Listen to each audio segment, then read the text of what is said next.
है Indu broadcasting private limited और आप देख रहे हैं इंडियन न्यूज, हर पल, हर क्षण, हर सच।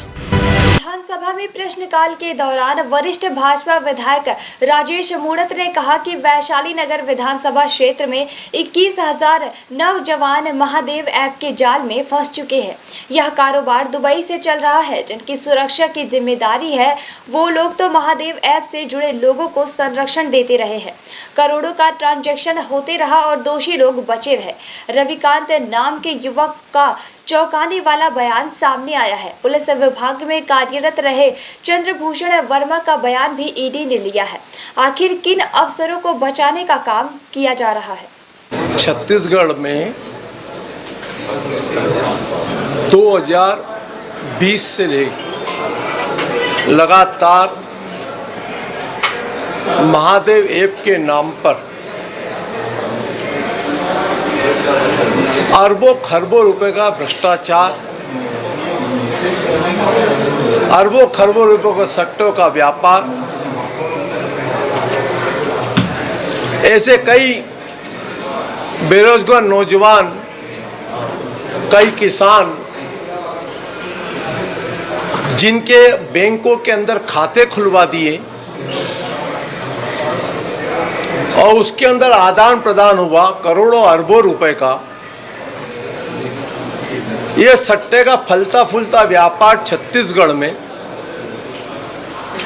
और इसको लेकर के भारतीय जनता पार्टी लगातार आंदोलन के माध्यम से विधानसभा में यह विषय हम उठाते रहे।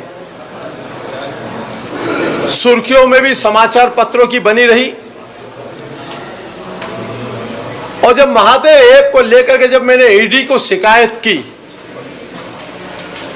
वह तथ्य, वह सब चीजें उनको उपलब्ध कराई कि किनके संरक्षण में यह काम चल रहा है। विदेश में बैठे हुए लोग जिनके माध्यम से छत्तीसगढ़ में संचालन हो रहा था, तात्कालीन सरकार उस समय की कांग्रेस पार्टी की सरकार, उसके नेता, उसके अधिकारी उसमें इन्वॉल्वमेंट है, जो इसकी करोड़ों रुपए की लेन देन। और जब ईडी की एंट्री होने के बाद ईडी ने ऐसे कई अधिकारियों के बारे में तथ्य एकत्र किए, इनकी जानकारियां आई,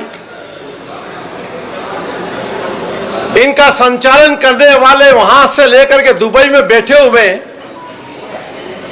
हजारों बेरोजगार छत्तीसगढ़ के, जिनको कांटेक्ट पे ले जाकर के वहां पर उनका संचालन करवा रहे हैं।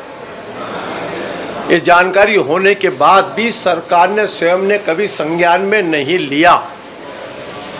छोटे छोटे लोगों के ऊपर कार्रवाई करना, लेकिन वो कार्रवाई क्या, जुआ सट्टा एक्ट के तहत जब थाने के अंदर बयान ले रहे हो, वो बयान की विवेचना करते करते अधिकारी बैंक में जाता है और एक अभियुक्त अपनी शिकायत करता है कि मेरे बैंक में मेरा खाता नहीं है साहब, मेरे खाता नहीं है इसके अंदर।